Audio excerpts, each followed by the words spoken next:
자, 이제 남아있는 내용이 공간 균배 원리하고요. 다음에 그 마케팅이죠. 내용이 간단하게 좀 있습니다. 그리고 나서 바로 감정평가 들어가겠습니다. 공간 균배 원리에서는 공간을 균등하게 배분한다 이런 의미거든요. 공간 균배가. 근데 거기에 따라서 그 점포가 분류가 되고 있습니다. 그 밑에 공간 균배 원리 괄호 1번은 중요도는 좀 낮고요. 괄호 2번의 점포의 분류, 여기서 종류를 좀 알아두셔야 됩니다. 거기 집집 국산 전선편 이렇게 알아두십시오. 순서대로 집집 국산 전선편 이렇게. 여기가 집심이고요. 집심성 점포. 여기가 집재성 점포. 여기가 국부적 집중성 점포예요. 국부라는 단어가 키워드죠. 그 다음에 이거는 산은 산재성 점포입니다. 집집마다 국산이죠. 집집 국산. 전선편. 전은 전문품점이고요. 선은 선매품점입니다. 편은 편의품점이에요. 자, 요렇게 대체로 이렇게 연결이 돼요. 대체로 이렇게 연결이 됩니다. 선매품은 이렇게 연결이 될 수도 있고요. 요 집심성 점포는 중심이라는 단어가 키워드예요. 중심이라는 단어가 빠지고서는 설명을 할 수가 없어요. 그죠? 집심성 점포는 배후지의 중심에 입지하는 것이 유리한 점포. 이렇게 되거든요. 중심이라는 단어를 뺄 수가 없으니까 이거는 어렵지 않아요. 집재는 뭐예요? 한데 모여 입지란 뜻이 모여 입지. 이것도 안 어렵죠? 쉽죠? 그럼 국부적이라는 단어는요? 부분적으로 중심지. 부분적으로. 근데 이건 뭐 별로 중요도가 높지 않고요. 산재성 점포는 산자가 흩을 산자예요. 그러니까 동종 업종의 점포가 서로 흩어져 있는 경우를 말합니다. 자, 그렇다면 얘네들이요, 구체적인 예도 많아요. 지금 뭐 백화점, 고급 음식점, 대형 극장 뭐 이런 거 있고, 집재성 점포에도 뭐 관공서, 뭐 이렇게 상사 사무실 이런 것들 있죠. 또 뭐 가구점 뭐 이런 것들 있잖아요. 근데 이 예를 암기하는 거는 별로 중요도가 높지 않아요. 왜냐? 이 이론은 벌써 40-50년이 된 이론이에요. 40-50년 전에 서양에서 등장한 이론입니다. 그럼 지금 현재 우리나라의 실정에 맞추었을 때 그대로 적용되지 않는 경우가 많습니다. 출제를 한다 할지라도 분명하지 않은 것은 출제하기가 어렵습니다. 그러니까 이해도 안 되는 걸 외우려고 애쓰지 마시라 이 말씀이에요. 외워봐야 그런 것들은 다 까먹어요. 뭔지 아시겠어요? 이거는 뜻만 구별하시라고요. 뜻만. 이거 구별만 하시라고요. 자, 근데 얘는 좀 구별을 하십시오. 전문품점과 선매품점. 이게 전문품점은 뭔가 하면은 구매를 위한 노력이나 비용을 아끼지 않습니다. 구매를 위한 노력, 비용 아끼지 않아요.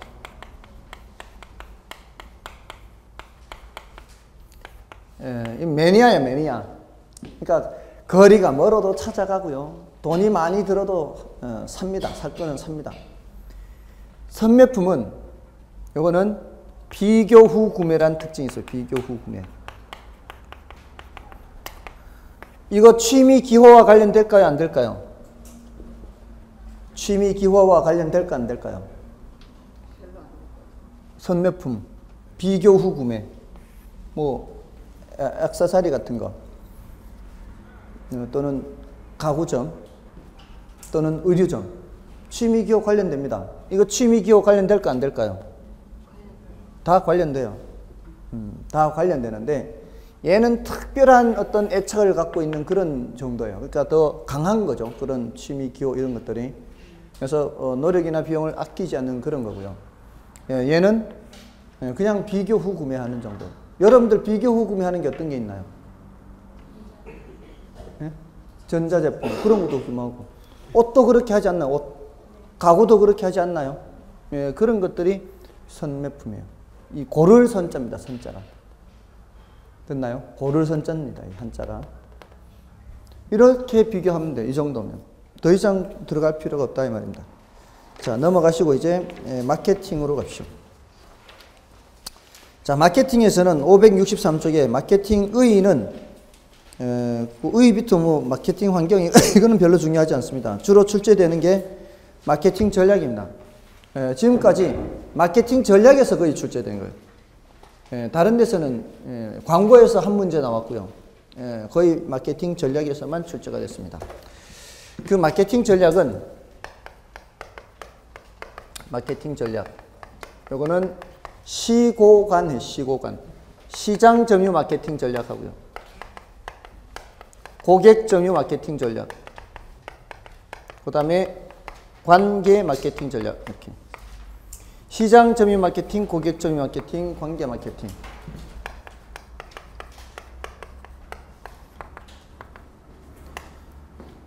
자, 여기서 가장 중요한 거는 요 놈이에요. 시장 점유 마케팅 전략.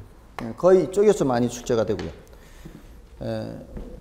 요거를 이제 공급자 측면의 전략이라 그래요. 요 놈은 수요자 측면의 전략이다. 이렇게. 수요자를 살펴보는 거죠. 고객을 살펴본다는 게 수요자를 살펴보는 거예요. 이 마케팅이라는 게 처음서부터 강조됐던 거 아니에요. 처음에는 마케팅이라는 개념 자체가 별로 없었습니다. 우리나라도 그렇고 미국도 그렇고요. 서양에. 2차 대전이 언제 끝났죠? 45년도에 끝났나요? 그 2차 대전이 끝났을 당시에 유럽의 산업시설들이 어떻게 돼 있었죠? 완전히 망가졌죠. 서양에서 멀쩡하게 남아있던 나라가 어디였어요? 미국이었죠. 미국은 멀쩡했잖아요. 산업시설들이. 자, 그러면은 2차 대전 후 복구를 시켜야 될 거 아니에요. 복구할 때 돈 번 나라가 어느 나라예요? 미국이죠. 미국. 그 자재를 다 어디서 생산했겠습니까? 유럽을 복구시키는 그 자재를 어디서 생산했겠어요? 미국에서 생산했겠죠. 산업시설들이 유럽은 거의 다 파괴가 됐는데 남아있어도 일부만 남아있었지. 그러니까 미국 기업들이 엄청 돈 벌었겠죠. 그때 미국이 엄청 번 겁니다. 그때는 마케팅이라는 게 필요할까요? 그때는 마케팅이라는 게 필요 없습니다. 없어 못 파는 상황이에요. 근데 이제 50년대 지나고 60년대 들어서면 유럽도 이제 거의 복구가 돼서 공장들이 가동을 본격적으로 하기 시작할 거 아닙니까? 이제는 미국에서 팔려나가던 것이 오히려 유럽에서 수입까지 되는 그런 상황이 되기 시작합니다. 이러면은 기업들이 그냥 만든다고 다 팔 수 있는 게 아닙니다. 이제는 경쟁을 해야 되는 겁니다. 그래서 등장한 것이 마케팅이에요. 공급자 주도 시장에서 수요자 주도 시장으로 넘어오면서 마케팅이라는 개념이 필요하게 된 겁니다. 우리나라도 마찬가지예요. 60년대, 70년대 이때는 없어 못 쓰는 그런 상황이에요. 물자가 충분치 않던 시절이었어요. 이럴 때는 공급자들은 만들어내기가 무섭게 다 팔려나갑니다. 굳이 마케팅이라는 걸 할 필요가 없습니다. 근데 80년대가 되면은 이제 물자가 어느 정도 충족이 되기 시작합니다. 만든다고 팔려나가는 게 아닙니다. 어떤 물건을 만드느냐가 중요해요. 고객들이 원하는 물건을 만들어야 되고 그 만든 물건을 고객들이 모르면 살 수가 없는 거죠. 뭘 해야 돼요? 홍보를 해야죠. 그리고 고객들의 반응도 살펴봐야 돼요. 이 물건에 대해서 고객들이 어떤 반응을 보이느냐. 그리고 그걸 다시 또 나중에 새로운 신상품을 개발할 때 또 반영을 해야 될 거 아니에요. 이 전부가 마케팅입니다. 전부가.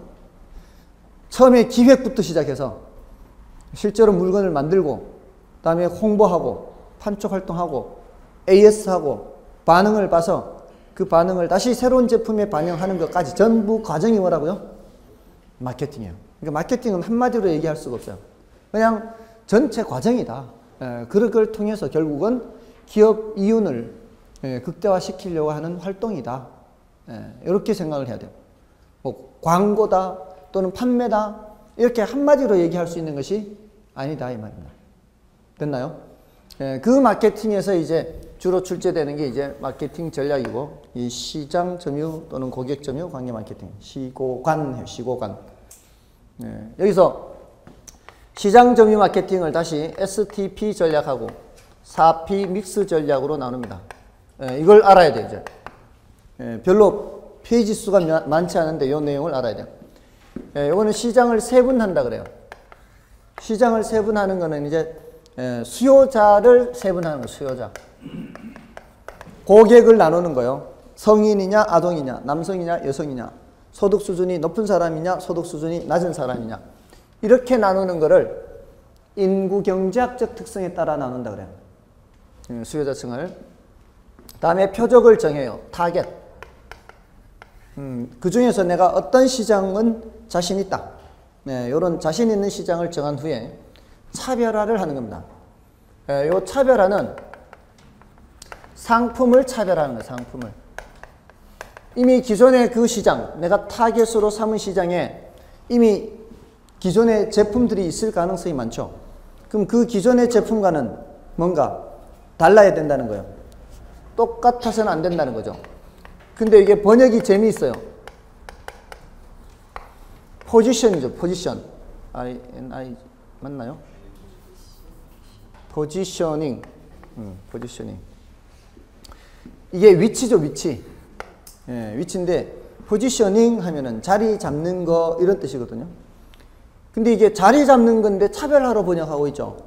그러면 같은 자리를 잡지 말란 뜻입니다. 이미 기존에 다른 경쟁 회사 제품이 고가 전략으로 가고 있다면 같은 고가 전략으로 가면 안 된다는 거죠. 다른 전략으로 가야 됩니다. 왜냐면 이미 그 회사 제품에 대한 이미지가 이미 고객들은 있는 상태란 말이에요. 이미 먼저 선점을 하고 있었다면은 그런 상태에서는 다른 자리를 잡아야 된다는 거죠. 그게 차별화를 하라는 얘기입니다.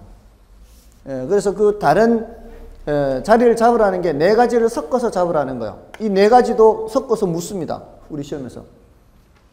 이 4P에 해당하지 않는 것은 이렇게 물어요. 이거 알아야 돼요. 가격 측면의 차별화가 있고요. 프라이스의 P예요. 제품 측면에서의 차별화가 있고요. 프로덕트예요. 또 유통경로 측면에서의 차별화. 플레이스. 그 다음에 홍보 촉진 측면에서의 차별화. 프로모션이라고 해요. 이렇게 보드다가 P죠. P. 4개 P. 근데 이것도 P잖아요. 영어 단어를 묻진 않았어요. 지금까지. 근데 섞어놓고 4P 믹스에 해당하지 않는 것은 얘가 지금 차별화를 갖다 집어넣으면 말이 되겠습니까? 이게. 차별화의 내용이 4개인데 차별화를 집어넣고 이게 옳은 지문이냐 틀린 지문이냐 물으면 당연히 맞춰야 되는 거야. 아시겠죠? 이렇게. 그러니까 우리 부동산 쪽으로 치자면은 가격 측면에서의 차별화, 뭐 다른 경쟁 제품에 비해서 뭐 요즘 경기도 안 좋고 한데 남아 있는 물량 다 틀어야 되니까 좀 시장 가격보다 좀 싸게 하자 이렇게 하든가. 아니면 제품 측면에서 부동산은 뭐 2베이, 3베이 이런 거 하잖아요. 그죠? 그리고 뭐 제가 사는 아파트는 지금 입주한 지 8개월 됐어요. 8개월 됐는데 올 봄에 꽃이 피고 하는데 한 5, 6년은 지난 아파트 같아요. 그만큼 조경이 어디서 그런 나무들을 구했는지 그냥 15m, 20m 이렇게 되는 나무들이 막 숲같이 조경이 돼요. 숲같이. 그게 요즘에 트렌드인가 봐요. 옆에 다른 주변 단지들도 조경이 그렇게 돼 있어요. 그런 거는 제품 측면에서의 차별화죠. 다음에 유통경로 측면에서는 보통 우리 부동산 쪽에서는 유통경로가 뭐 전문 분양 팀을 이용하든가 아니면 인근의 중개업소를 이용하든가 이러거든요. 근데 혹시 홈쇼핑에서 아파트 분양하는 거 들어보셨어요? 예?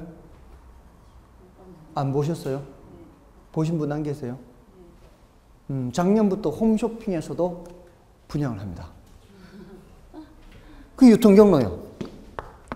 홈쇼핑으로 아파트를 분양해요. 더군다나 우리나라 그 홈쇼핑 그 쇼호스트나 쇼호스티스 이 사람들이 엄청나게 잘한다네요. 그래서 중국에서까지도 섭외가 들어올 정도로 그 노하우 이런 것들이. 여러분들도 이렇게 홈쇼핑 보시긴 하십니까? 남자분들은 별로 안 볼 것 같고 여자분들은 많이 보나요?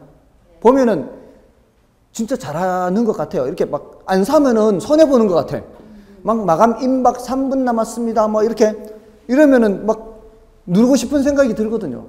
저도 한번 딱 눌러볼까 하다가 이제 안 산 적이 있는데 세라믹 도마를 판다는 거예요.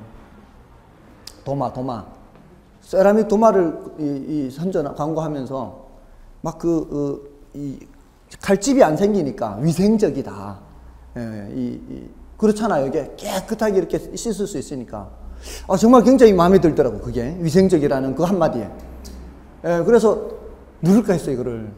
누를까 했는데, 혹시 또 모르니까 내가 모르는 뭔가 있지 않을까 해서 좀 물어본다고. 그래서 그 3분 내에 안 눌렀는데,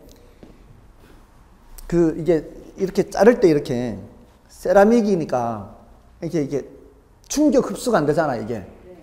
예. 튀잖아요, 이게. 깨지기도 해요? 써봤네. 세라믹의 특성. 세라믹 깨집니까? 도마가요? 그렇구나.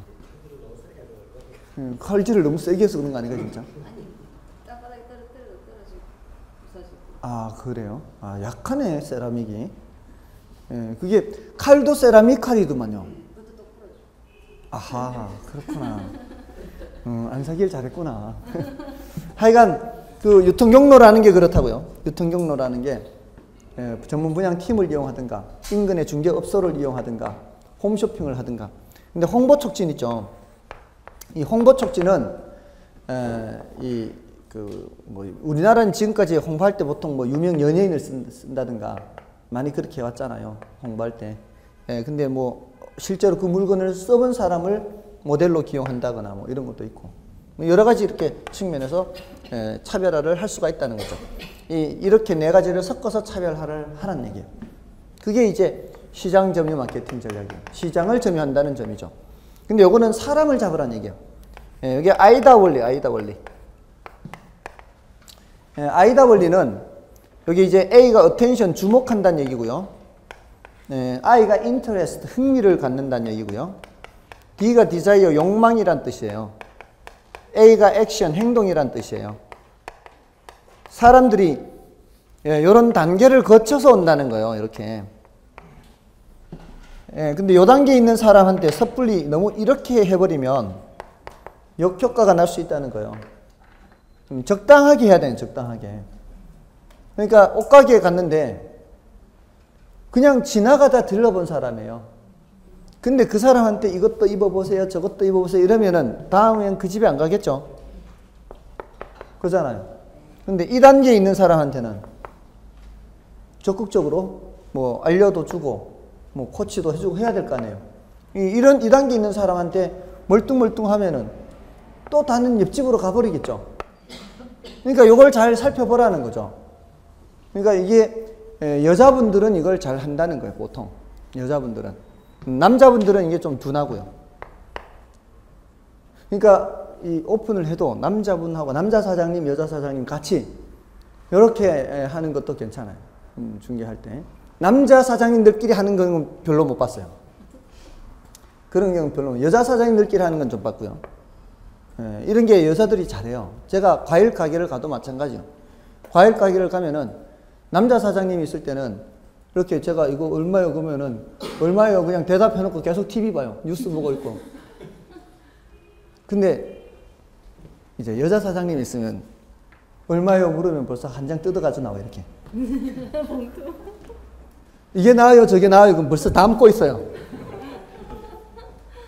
이래야 되는 거죠. 이래. 왜냐면은 자 보세요. 남자예요. 남자가 지금 과일 가게에 가서 과일 얼마냐고 묻잖아요.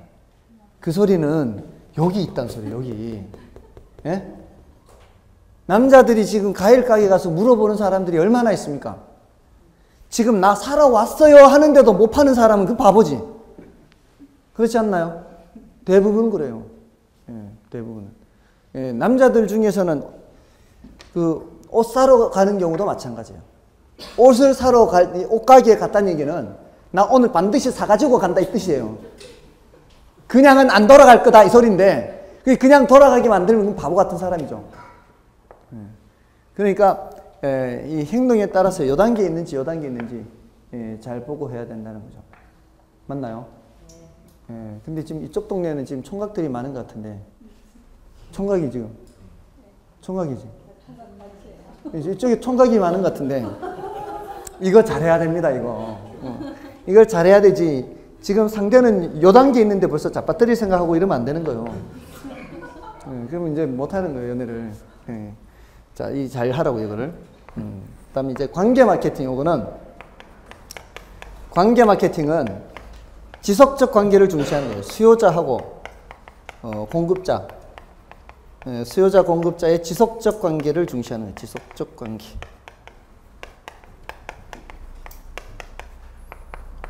이게 바로 관계 마케팅이에요. 일회성 거래로 끝내지 말라는 얘기입니다. 대표적인 예가 그런 것들이에요. 여러분들 적립카드 있죠? 적립카드 만든 게 바로 이런 측면입니다. 앞으로도 계속 거래합시다. 이런 거죠. 근데 부동산 쪽에서는 그게 그렇게 쉽지가 않죠. 평생을 가봐야 이거 같은 회사 아파트 분양 몇 번 바뀌었습니까? 그러니까 여기서는 자기가 직접 경험하는 거는 그렇게 많지가 않아요. 그래서 다른 사람이 해보고 이제 평가하는 평판, 브랜드가 이제 그래서 나오는 거죠. 어디 거는 이러이러하더라. 어디 거는 이러이러하더라. 그래서 나온 얘기입니다. 그래서 지금 말씀드린 거는 564쪽 시장점유 마케팅 전략 거기에서부터 지금 하나하나만 말씀드렸거든요. 분량 많지 않죠? 요거는 이렇게 해서 살펴보시고요. 자, 이제 넘어가시면은 감정평가입니다. 감정평가.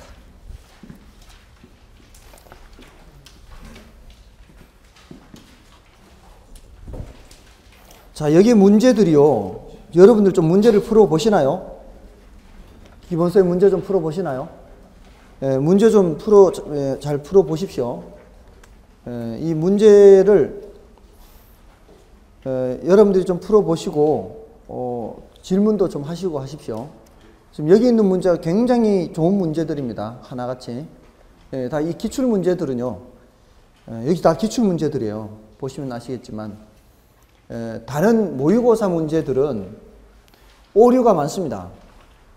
제가 만들어도 마찬가지일 겁니다. 그거는 맞는 수밖에 없는 게 이 기출문제는 여러 사람이 출제를 하는 거예요.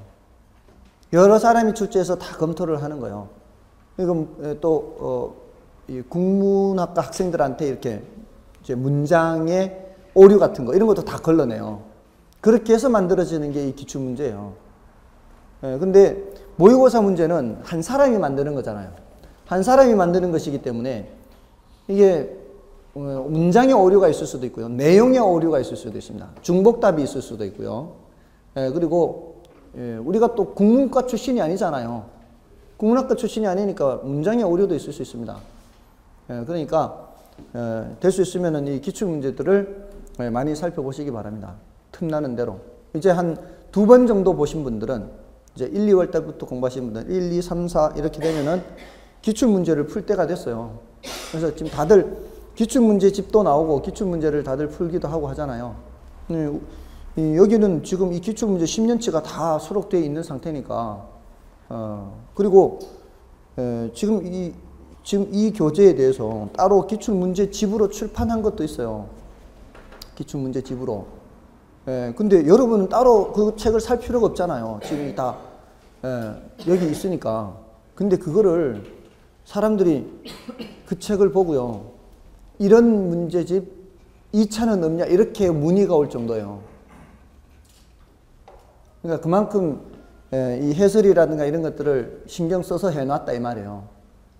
그러니까 좀 보시라고요. 다만 이론 정리를 따로 해놓지 않고 이론은 이제 앞에 있으니까 이론 정리를 따로 안 해놔서 그렇지 굉장히 자세히 해놓은 편이에요. 설명을. 그러니까 주의 깊게 좀 봐주시기 바랍니다.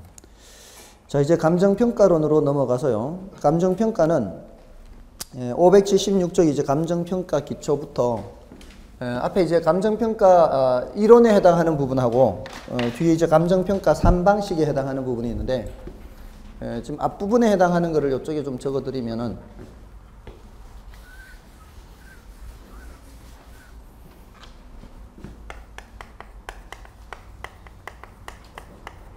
감정평가에서는 그 감정평가의 분류라는 주제가 있고요. 그 다음에 가치와 가격을 구별하는 게 있어요. 그 다음에 가격제 원칙이라고 하는 주제가 있고요. 그 다음에 지역 분석, 개별 분석이라는 주제가 있어요. 공부의 우선 순서는 이쪽이에요. 여기서부터요. 1번, 2번, 3번, 4번이에요. 여기는 출제가 많이 돼요. 출제가 많이 되는 부분을 공부를 안 할 수가 없습니다. 당연히 공부를 해야 돼요. 근데 여기가 비중이 좀 약간은 낮지만 분량이 얼마 안 됩니다. 얘가. 이건 분량이 좀 많습니다. 근데 얘네들은 출제 비중이 높지가 않아요. 요거는 10분의 3 정도예요. 요거는 지금 최근에 좀 줄어서 한 10분의 7 정도로 줄었고요. 요 놈은 10분의 한 9 정도 이렇게. 그러니까 해마다 한 문제 정도는 아니지만 그래도 얘네들은 좀 자주 나오고요. 이건 10분의 3인데 얘가 분량이 얼마 안 됩니다. 이건 분량이 좀 됩니다. 그러니까 그렇게 강약이 달라지는 거죠. 먼저 이제 감정평가 분류부터 좀 보시면 감정평가 분류 여기서는 할 게 그렇게 많지 않습니다. 가치 가격보다는 많은데 일단 576쪽에 보시면은 감정평가 개념 정도는 알아두십시오. 그 괄호 1번에 있죠. 감정평가란 토지 등의 경제적 가치를 판정하여 그 결과를 가액으로 표시하는 것. 경제적 가치가 키워드죠. 그리고 가액으로 표시하는 것. 이게 키워드죠. 가치를 화폐로 표시한 겁니다. 경제적 가치를 화폐로 표시하는 거. 이 감정평가요. 자, 밑에 감정평가 분류에서 공적평가와 공인평가 있죠. 여기서 공적평가를 제가 지난 순환에 공적하고 평가 사이에 기관을 집어넣으라 그랬어요. 그래서 공적기관이 평가한다. 이렇게 기억하시면 훨씬 쉽습니다. 공적기관이 평가한다. 공인평가는요? 우리나라는 공인평가제도인가요? 공적평가제도인가요? 우리나라는 공인이죠. 공인감정평가사가 있죠. 그러니까 공인감정평가사는 공무원이에요? 공무원이 아니에요? 공무원이 아니죠. 공적기관이 평가한다는 얘기는 공적기관의 직원, 누구예요? 공무원이죠. 그렇게 평가하는 게 공적기관의 평가예요. 그러니까 독일 같은 나라는 이렇다고 하는데 우리나라나 일본은 이렇다고 합니다. 그러니까 공인감정평가 이렇게. 그래서 기관이란 단어를 집어넣어서 생각하라고요. 공적기관 평가. 그럼 됐고요. 나머지 오른쪽에 가면 이제 어렵지 않죠. 필수평가, 임의평가. 반드시 해야 되냐? 그러지 않아도 되느냐? 그 다음에 공익평가, 사익평가. 공익목적이냐? 사익목적이냐? 보통요. 토지 수용을 위한 평가.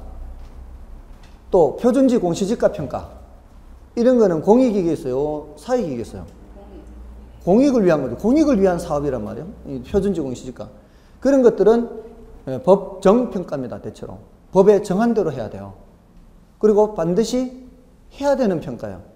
그러니까 필수평가, 공익평가, 법정평가가 그대로 연결이 되는 내용들입니다. 다음에 이제 업무기술상 분류. 여기에 이제 조금 더 신경 써야 되는 거예요. 그리고 넘어가시면은 우리나라 감정평가에 관한 규칙상의 평가가 있어요. 그래서 그런 것들을 좀 신경 써야 돼요. 일단 현황평가하고요. 조건부평가. 그 다음에 기한부평가가 있고요. 소급평가가 있습니다. 그래서 현황평가, 조건부평가, 기한부평가, 소급평가 이렇게. 현황평가는 현재 상태란 뜻이죠. 현재 상태. 현재 상태대로의 평가를 말합니다. 이것이 원칙입니다. 우리는 평가할 때 현황대로 평가하는 것이 원칙입니다. 자, 그래서 내가 평가하러 갔는데 감정평가사가 농작물이 심겨져 있어요. 그러면 뭐라고 평가하는 게 원칙이에요? 농작물이 심겨져 있으면 농지라고 봐야 되겠죠. 농지라고 봐야잖아요. 그 예를 들어 뭐 전이다 이렇게 봐야 되겠죠. 그런데 내가 집을 사려고 집을 지으려고 샀는 땅인데 잠깐 동안 땅을 묵혀두기가 아까워서 그래서 거기에다가 배추를 심어놨어요. 그런 것도 전으로 평가하면은 좀 억울하지 않겠습니까? 그잖아요. 그런 경우는 뭐라고 해야 되나요? 현황인데, 원칙이 현황인데. 그런 거는 일시적 이용이라고 해요. 일시적 이용. 일시적 이용은 예외입니다. 현황평가가 원칙인데 일시적 이용 예외입니다. 그러면은 그는 전으로 평가를 하지 않는다는 얘기예요.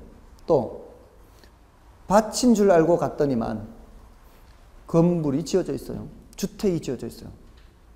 자, 현황평가 원칙이라면 주거용대로 평가해야 되겠죠. 근데 그게 보니까 미등기 불법 건축물이에요. 그런 경우도 인정해주면 안 되겠죠. 미등기 불법 건축물인데 그게 지금 현재 상태가 주택으로 이용되고 있다고 해서 주거용대로 평가하면 안 될 거 아니에요. 그래서 일시적 이용, 불법 이용 이 두 가지는 예입니다. 그건 빼고 현황평가가 원칙이에요. 자, 그래서 이런 건부지 있죠.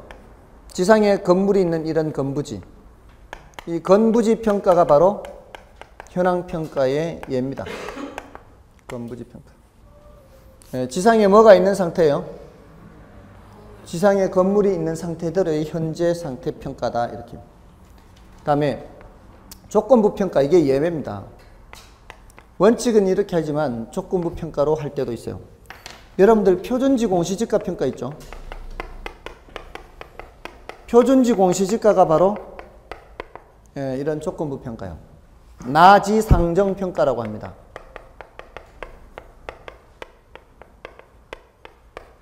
나지를 상정한다 이렇게. 나지를 상상한다 이렇게 보셔도 돼요. 지금 현재는 나지란 얘기예요? 나지가 아니란 얘기예요?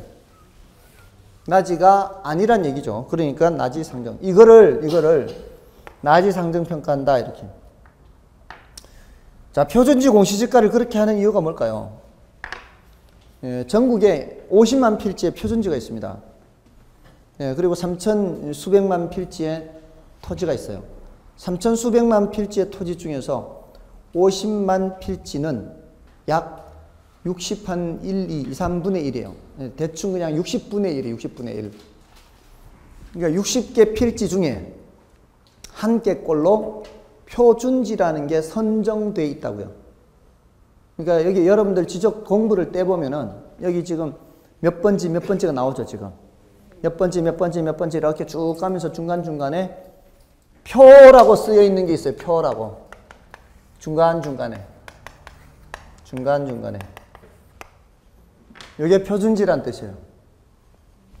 자, 그러면서 여기 이제 3-1번지, 5-22번지, 73번지. 자, 이러면은 여기 이제 위치를 알겠죠?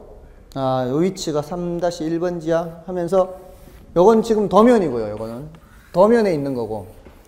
요런 이제 종이에 이제 3-1번지 목록이 있겠죠? 5-22번지 쭉 가면 이제 73번지도 있고 이렇게. 그럼 여기 제곱미터당 얼마인지 나오죠? 제곱미터당 가격이 여기 다 있습니다. 아, 그러면은 요 땅이 얼마구나. 요 땅이 얼마구나. 요 땅이 얼마구나 알 수 있죠? 이게 언제적 가격을 발표하는 거예요?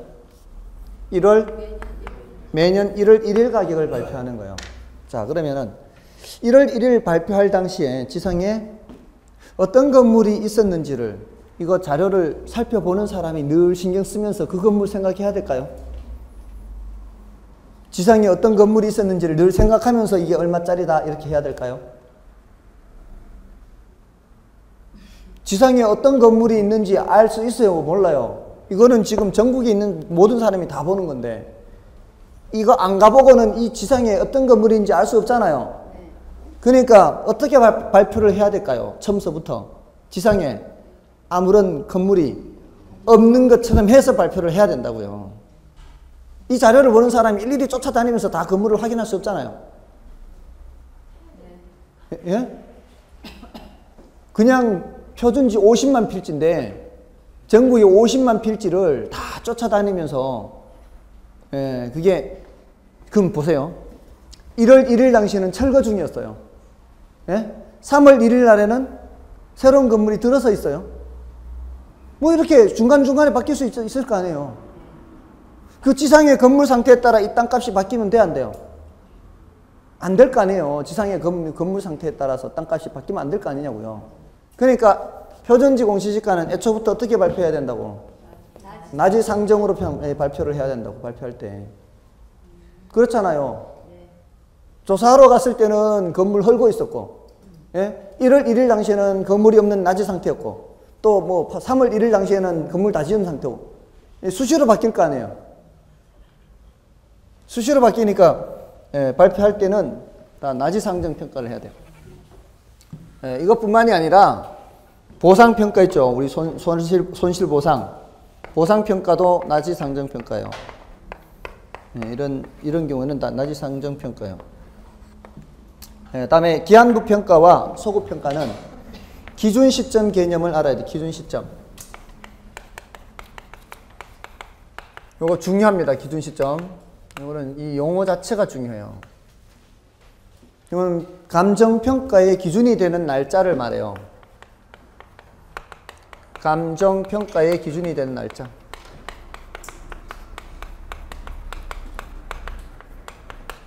점점 날씨가 기온이 올라가니까 점점 기력이 빠지죠.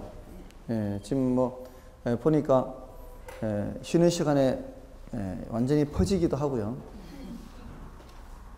감기 걸렸어요. 감기가 아직도 있어요. 3주째요. 저하고 비슷하네. 저도 한 달간을 감기로 그냥 계속 목소리도 제대로 안 나오고 했었죠. 근데 이제 완전히 괜찮은 것 같죠? 이제 언제부턴가 괜찮아졌네요. 근데 주말 되면은 또 약간 목소리가 잠깁니다. 아, 막걸리 먹어서 괜찮은가 진짜? 근데 주말로 가면은 조금 이렇게 목소리가 잠깁니다. 아직은. 자, 어쨌든 자, 이 의의가 감정평가의 기준이 되는 날짜인데 이 기준이 되는 날짜를 왜 정해 놓을까요? 기준이 되는 날짜를? 제가요 3월 10일 날 의뢰를 했어요. 평가해 달라고. 근데 지난 4월 10일자에 보고서를 받았어요. 10억이라고 보고서가 왔어요. 그럼 그 10억이 3월 10일 날 의뢰할 당시에 10억인지 그 평가 보고서 작성할 때 10억인지 내가 받아볼 때 10억인지 언제적 10억인지를 얘기해 줘야 되지 않을까요? 왜 그럴까요? 한 달 동안 가격이 변동했을 수도 있으니까. 아시겠어요? 가격이라는 건 그 자리에 가만히 있는 게 아니란 말이에요. 가격이라는 건 계속 움직인단 말이에요. 변한단 말이에요. 그러니까 언제 가격인지를 반드시 밝혀줘야 돼요. 이걸 무슨 원칙과 관계가 있냐고 하냐면 변동의 원칙과 관계가 있다고 그래요. 변동. 가격 형성 요인이 끊임없이 변하니까. 그래서 이 정해놔야 돼요. 감정평가의 기준이 되는 날짜를. 근데 원칙이 언제냐? 기준 시점의 원칙이 가격 조사 완료일이에요. 가격 조사 완료일입니다. 왜냐하면은 이 조사는 어제 끝냈지만 평가를 오늘 바로 할 수도 있고요. 평가를 일주일 뒤에 할 수도 있습니다. 근데 평가를 일주일 뒤에 하든 오늘 하든 언제적 자료 가지고 하는 거예요? 어제 수집이 완료된 자료 가지고 하는 겁니다. 맞나요? 어제 수집이 완료된 자료이기 때문에 언제적 가격을 평가하는 거예요. 어제 가격 평가하는 거예요. 어제 가격. 그렇잖아요. 그러니까 가격 조사가 완료되는 날짜가 원칙이에요. 근데 예외가 미리 정할 수 있습니다. 가격 조사가 완료되기 전에 미리 가격 조사가 가능한 경우에 한해서 가격 조사 가능한 경우에 미리 정할 수 있습니다.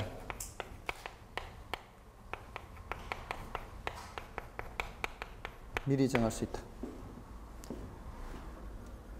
자, 근데 미리 정하는데 제가 3월 10일자에 의뢰하면서 2월 1일 가격 구해주세요 하면은 소급평가, 과거로 돌아가죠.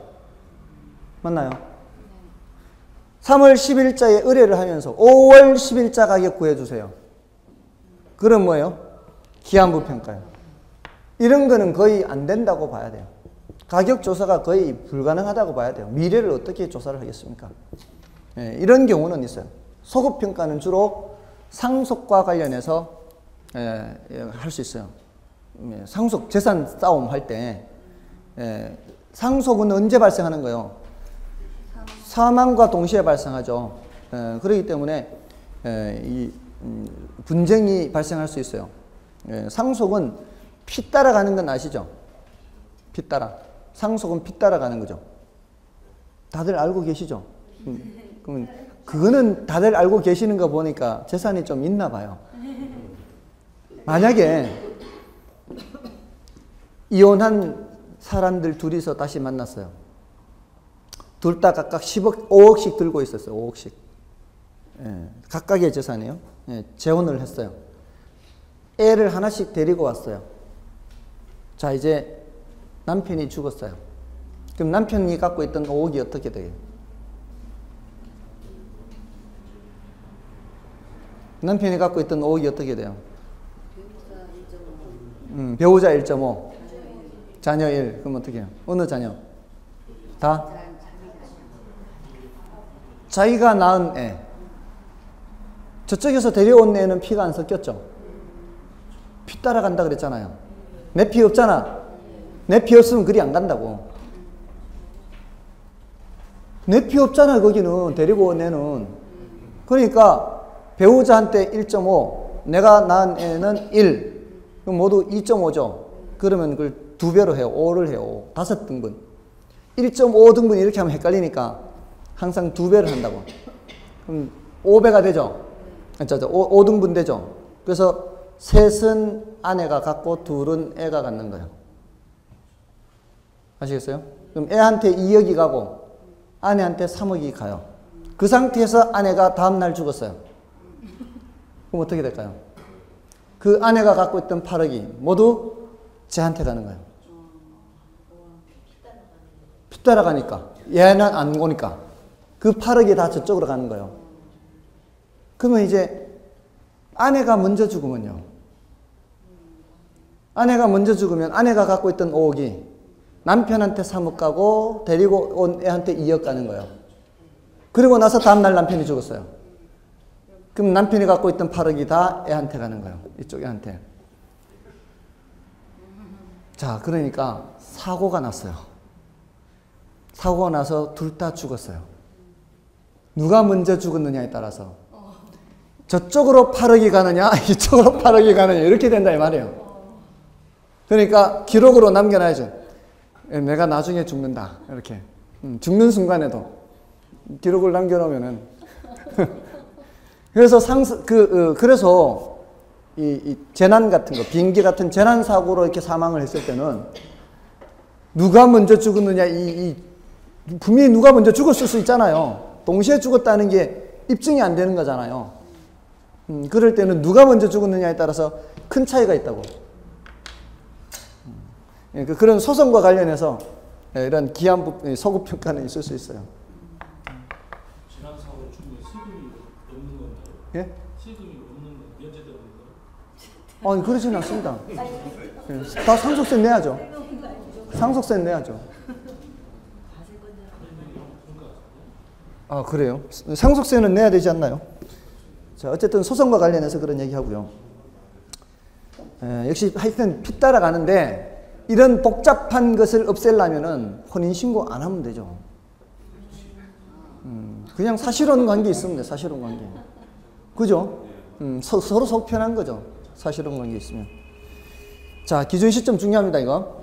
네, 다음에 이제 578쪽에 우리나라 감정평가에 관한 규칙상 평가요. 1구부입니다. 1구부.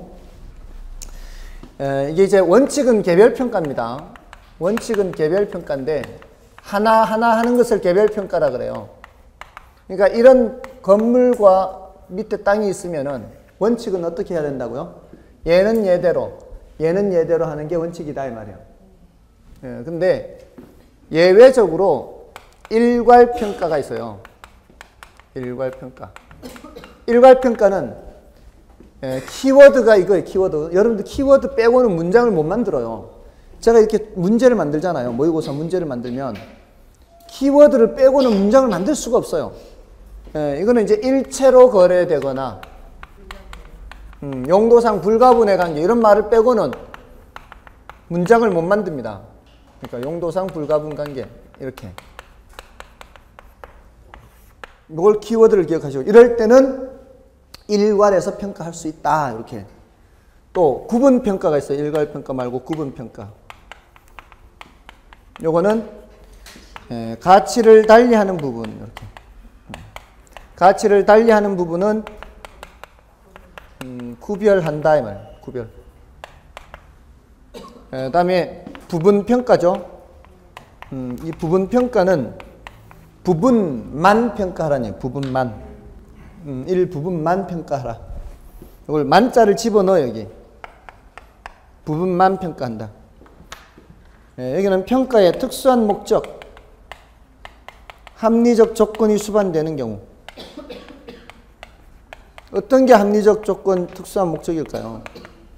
예를 들어 이 앞토지 소유자가 갖고 있는 땅이 있는데 요만큼을 땅을 사서 붙이려고 해요. 그냥은 제곱미터당 500만 원이에요. 근데 요걸 20제곱미터 살려고 해요. 도로에 통하게. 그러면 제곱미터당 500만 원이니까 1억 줘야 되겠죠. 1억 줄 테니까 땅 좀 파세요 하면 팔까요? 팔까요? 제곱미터당 500만 원인 땅이에요, 여기가. 제곱미터당 500만 원인 땅인데 여기 20제곱미터를 1억 드릴 테니까 팔아주세요, 파세요 하면 팔까요? 팔 수도 있고 안 팔 수도 있고.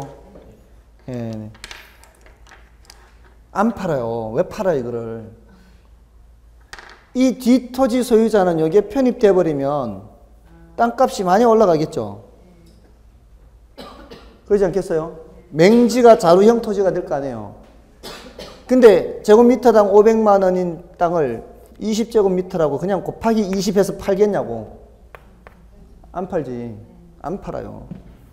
더 비싼 값을 줘야 팔 거라고요. 더 비싼 값을. 그럴 때 요 부분만 감정평가를 해달라고 할 수도 있겠죠. 요 부분 평가해요, 안 해요? 요 부분 평가 안 하고 뭐만 평가해요? 요 부분만 평가한다고요. 이런 합리적 조건이 수반되거나 특수한 목적이 있는 경우에는 부분만 할 수 있다. 부분만. 됐나요? 이럴 때 저 평가 가액이 만약에 2억이 나왔다면요. 감정평가사가 봤을 때 야, 이거 이렇게는 거래 안 되고 2억은 해야 된다. 이렇게 나오면 이 2억을 한정가격이라 그래. 한정가격.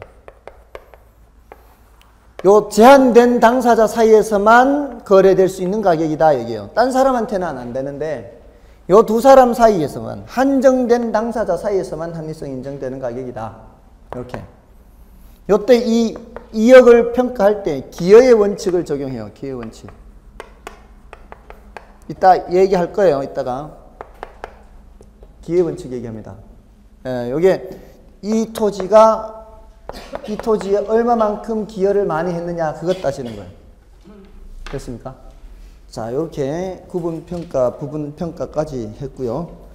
나머지는 이제 여러분이 좀 확인하시면 되겠습니다. 좀 쉬고요.